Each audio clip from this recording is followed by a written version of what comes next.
Upchica, ¿sí? Upchica es el nombre de esta laguna, que significa el número 10 en el calendario muisca.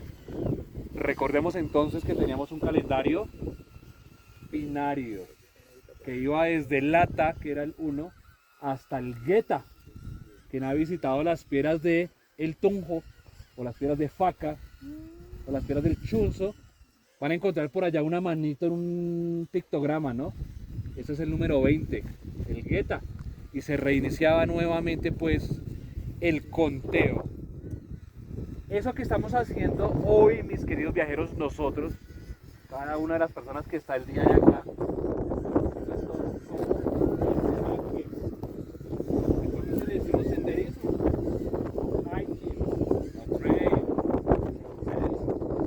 bueno, todo lo que queremos poner.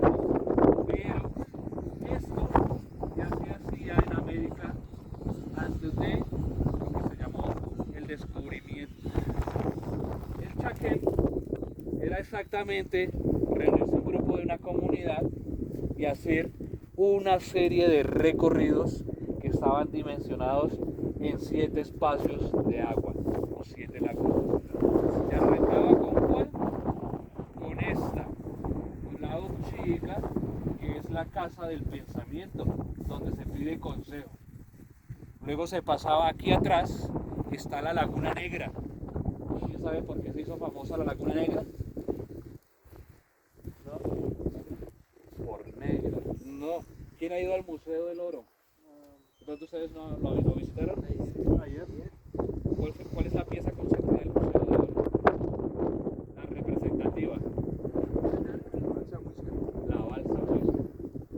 Esa cada casa se ve la Laguna Negra de José María Pimentel. Sí. La encontró a mediados de 1968. Él dice que se le apareció. La gente dice que se dedicaba a la comedia. Y en una amigo cerca de la laguna se encontró 5 piezas de oro, un cráneo de un felino, una vasija ceremonial y dentro de la vasija ceremonial entonces la balsa muestra. Para la historia existen 2 balsas, la que fue encontrada 200 años antes de la de Pasca, que es exactamente igual a la que fue encontrada en Pasca. Solo tiene una diferencia. La de allá tenía 11 viajeros, la de Pasca tenía 12 viajeros en la configuración artesanal. ¿Cómo puede entonces un molde para una sociedad que llamaron salvaje durar 2 siglos para ser reutilizada? Son incógnitas que aún quedan. La primera, la encontrada en Ciecha, desaparece. Lo último que se supo estaba en un puerto en Barranquilla y fue sacada del país. La segunda está en el Museo del Oro. Pero muchos preguntarán, bueno, cuando llegan los españoles, lo primero que dicen, va por ustedes, el señor Hernán Cortés, por este lado,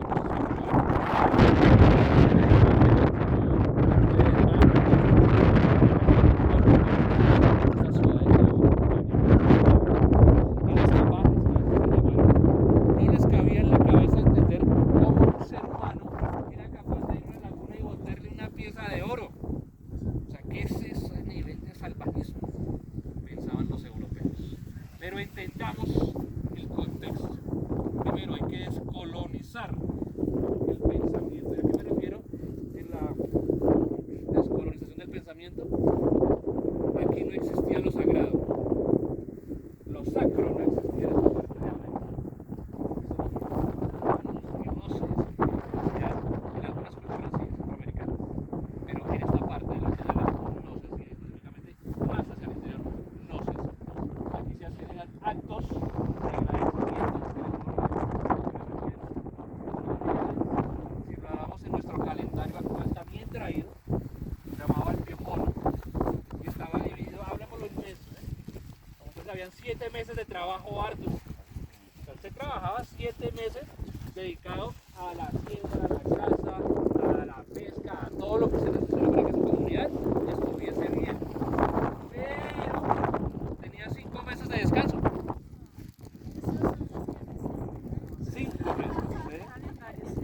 ahí viene entonces en la transformación desde lo cultural. Cuando se trabajaban los 7 meses, todos los días se cosechaba y todos los días había comida, cosecha, todos los días. Luego vienen los españoles y nos dicen, salvajes, hay que cultivar esto. Y nos rompieron el sistema de siembras. Estas lagunas, como ustedes pueden darse cuenta, se visitaban 7, ya hemos nombrado 2, Upchica y Laguna Negra. Luego pasaban allá atrás a otra, se llama la Laguna de Cajita. Luego pasaron a la otra, la Laguna de los Lumos. La Laguna de Boca Grande, la Laguna de Teusacá, la Laguna de la Herrera, las lagunas de Siecha, y se terminaba la caminadita ¿en dónde? ¿Cuál es la laguna que más se reconoce? Guatavita. Allá en Sesquila. O sea que esta gente se mandaba 240 kilómetros. Algo tranqui, diría la profe esta mañana. Algo tranqui, un solito tranqui. Algo tranqui. Pero hay una cosa que hay que tener muy, muy claro, mis queridos viajeros. Y es que no se hacía ni en una hora ni en un día. Se hacía dependiendo de la necesidad con la que se asistía a este lugar. O sea, en esa época no nos tenían este grillete. Esta es la esclavitud de la sociedad moderna, si no queramos admitir. ¿Por qué? Porque nos pagan por tiempo. O sea, nos pagan el semestre, el trimestre, las horas, el producto, el desarrollo. Bueno, tenemos hasta tiempo para descansar. Imagínate que ya nos mide el tiempo hasta para descansar. Y no hemos querido aceptar el nivel de esclavitud que aún tenemos como sociedad activos. Y esta gente utilizaba estos 5 meses para hacer un recorrido como el que estamos haciendo nosotros el día de hoy. Porque ya estaban los personajes organizados en sociedades, tenían saques, tenían cipas, había un modelo gubernamental establecido. Quiere decir, no eran tan salvajes como nos quisieron hacer ver ante el mundo. Una sociedad que yacía y que dominaba la aleación de metales no era tan compleja. Una cosa característica de las figuras que se encontraba o se han encontrado en esta área es que ninguna figura se le hacía un bracito y se pegaba, se le hacía una orejita y se le pegaba, no. Las figuras que aquí se hacían son de una pieza completa, no hay un solo pedazo pegado. ¿Cómo se hacía esto? Muy sencillo, se utilizaban a estos amigos, a los frailejones. Los frailejones segregan una sustancia que se llama trementina. Algunos la olieron cuando veníamos en el camino. Se sacaba esta trementina y se le ponía cera de abejas y se generaba una pasta. El artesano elaboraba la primera maqueta de lo que iba a hacer. Entonces la elaboraba como una plastilina y montaba toda su maqueta de lo que iba a formar. Después de esto, el artesano cogía y quemaba madera y se cernía y se sacaba un carboncillo, el cual era muy fino y se le pegaba hábilmente a la trementina, generando un cubrimiento total a este monstruo. Después de esto, se tomaba y se ponía arcilla líquida. Hábilmente se hacían pinceles con piel de venado o con el animal que se hubiera podido tener. Se utilizaba y se pintaba este escenario hasta que la arcilla secara. Quiere decir que ya generaba unos ductos, un recubrimiento. Se dejaba una entrada y una salida. Se fundía el oro y se ponía adentro. Cuando el oro entraba caliente, derretía la trementina y la cera y pasaba por todos los ductos de carboncillo. Se dejaba secar y luego se separaba la silla y se sacaba la pieza. ¿Sí? Así se hacían las cosas. Una sociedad que hábilmente tenía una constitución.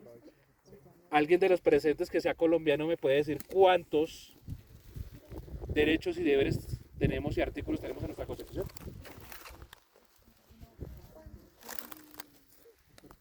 Es un reguero, es un mamotrete como así grande, ¿no? Yo no podía ir a abogado sin bueno, no tengo ni idea. Me sé algunos. La profe. Sí. Derecho a la vida. Los muiscas tenían una constitución de 4 acciones, solo 4 mandatos. Era muy importante, 4 mandatos. Esto se llamaba el Código Nemequene. ¿En qué consistía? La primera ley. ¿Sí? era no hacerle daño a nadie. Segunda ley, no propiciarle el daño a nadie. Tercera ley, no hacerme daño. Y la última y la más importante, ser feliz. Esa era la Constitución. Eso se extirpó. Cuando alguien le dice, hey, la moxa, ¿sí? O le dicen, allá la guaricha esa. ¿Pero por qué me insultas? O sea, tomaron nuestro lenguaje, ¿sí? Y lo volvieron insulto. Para volverlo despectivo, para que la gente se insultara con su propia lengua. Todas las iglesias que ustedes ven establecidas entre Boyacá, Cundinamarca, Santander y Huila fueron establecidas donde había espacios de pictografía, quiere decir donde habían mensajes escritos. ¿Qué hacía? Son herejes, hijos del demonio, hijos del diablo, y hay que colocarle a Dios encima, y recogía la comunidad, la mitad era torturada y quemada, desmembrada a vida, así, para que le cogieran miedo a Dios, ¿sí? Y así se infiltró la religión en América.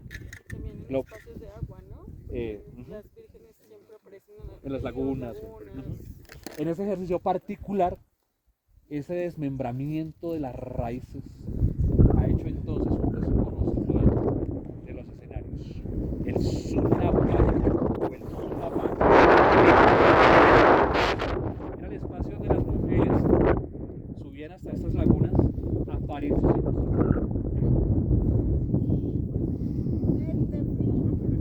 Cuando una mujer va a parir, ¿qué es lo primero que le dice el ginecólogo? Vaya y camine. Haz unos recorridos por allá. Por el Sumapaz y vuelve. Allá por el pasillo de la clínica, si quiere, vaya y camine unos 2 o 3 kilómetros por el pasillo, mientras arrancan malas contracciones. Necesitamos generar entonces irrigación sanguínea, ¿no? Estas mujeres se mandaban esa caminada hasta acá, embarazaditas, y utilizaban la laguna como una anestesia. ¿Por qué? Porque sumergían sus caderas en las aguas gélidas y frías. Tan fría el agua que adormecía las caderas, salían y luego parían sus hijos con el menor dolor posible. Las tendencias europeas ahorita es hay que parir los hijos en tinas o en piscinas. ¿Sí?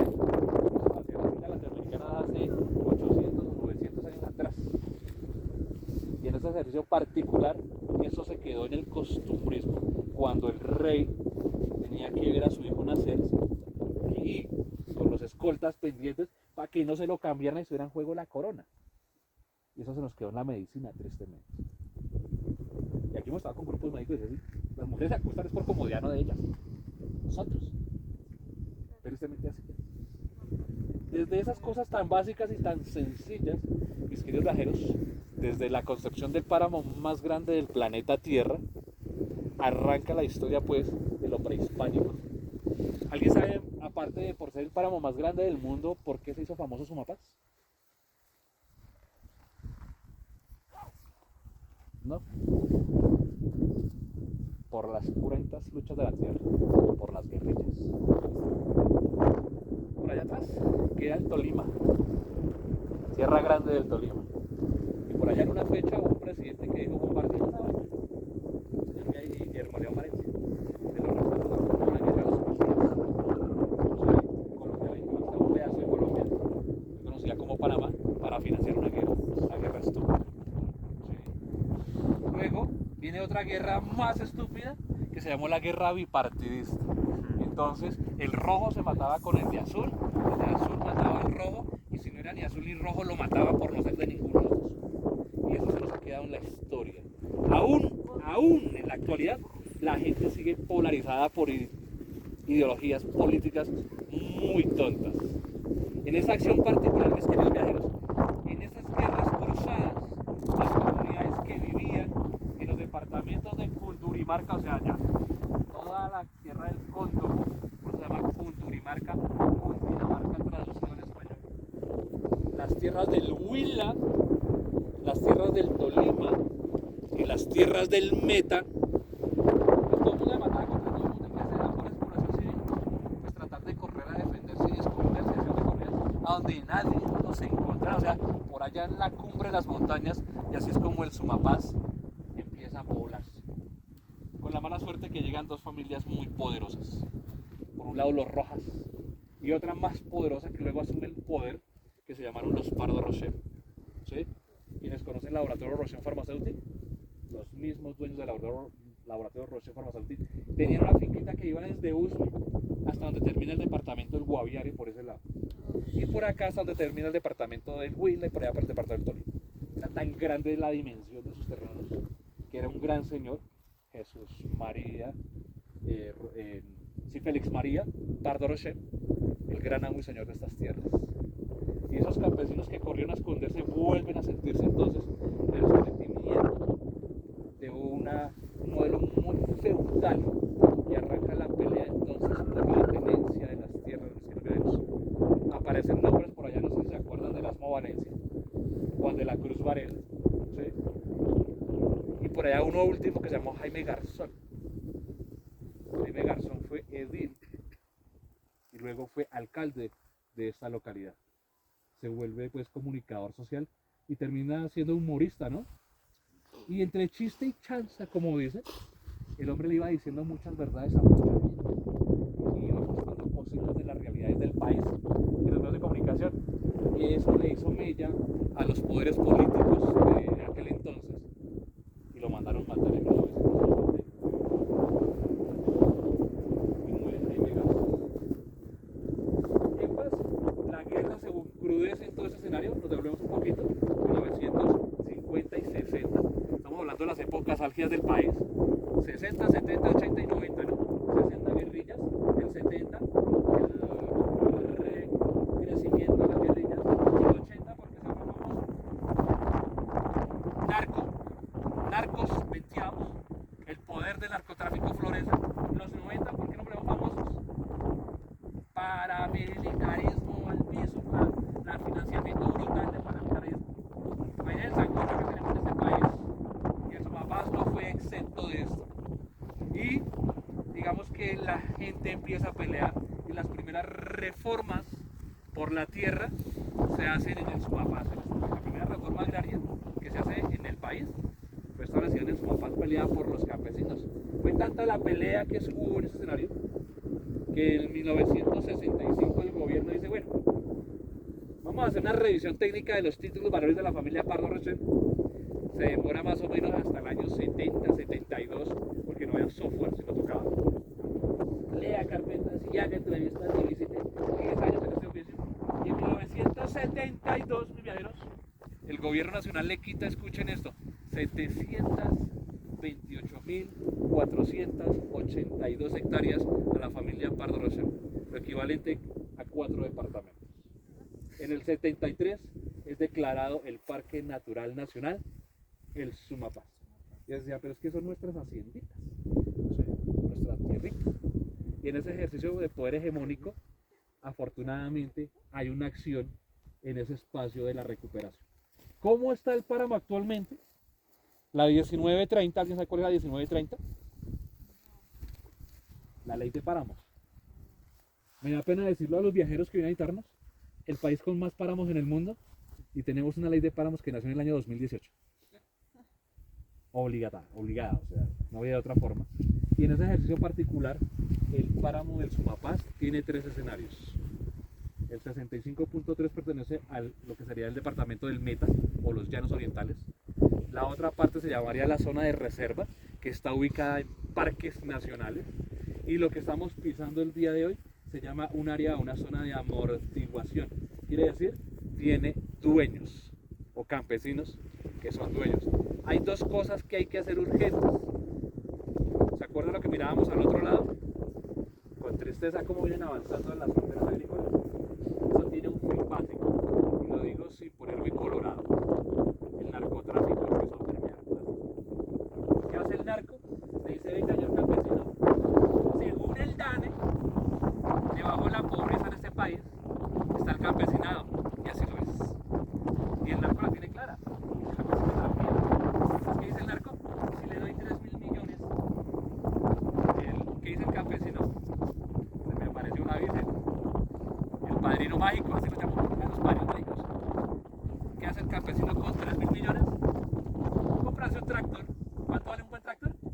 500 millones. Y arranca el campesino a romper fincas. Y a decir esto, porque pues el campesino le está cobrando el 4 por mil la tenencia de todo esto. No hay un pago por derecho ambiental. Hay una cantidad de cosas que no han venido ocurriendo. Y empiezan a romper y a sembrar papa. ¿Qué le interesa al narco? Sembrar en sociedad para que le genere facturas. Muchas facturas. ¿Sí? Y así es como se ha deteriorado el páramo de forma súper agresiva en estas tierras. Estamos hablando no solamente de Cundinamarca, sino de Boyacá, y de Santander, y de Huila, y de Canarios. Llevamos arriados esta vaina. Y tristemente, lo ambiental no estaba en una agenda. O sea, si pretendíamos vivir de la explotación minera, imagínense esto. Lo ambiental no estaba en una agenda. Ahorita viene cambiando. Por fin lo ambiental es prioridad. Una agenda gubernamental por fin brilla. Pero aún hay una cosa muy macabra. Los derechos mineros sobrepasan los derechos ambientales. Y en una ley tan joven y tan reciente, si alguien quisiera decirle que aquí hay oro, entonces podríamos explotar esto. Porque necesitamos sobrevivir. El desarrollo así no lo venden. Y tenemos casos grandes como La Colosa, tenemos Santurbán, y nos podríamos quedar aquí hablando de lo que está pasando en la Orinoquía, de lo que está pasando en Chiribiquete, de lo que está pasando en la Amazonía, etcétera, etcétera, etcétera, porque necesitamos disque desarrollo. Cuando cogemos y le metemos dinamita a esta montaña y le metemos maquinaria a esta montaña y desaparecemos esto, y cuando desaparecemos esto, colateralmente miren lo que desaparecemos. Creo que los salvajes no eran tan salvajes. Cuando uno le entregaba al agua una pieza de oro, entendemos que valía más el agua que el oro. Lo tenía muy claro. Y desde el páramo más grande del mundo nos vamos a llevar un mensaje interesante. Eso lo decía un abuelito. Y es una cosa muy bonita.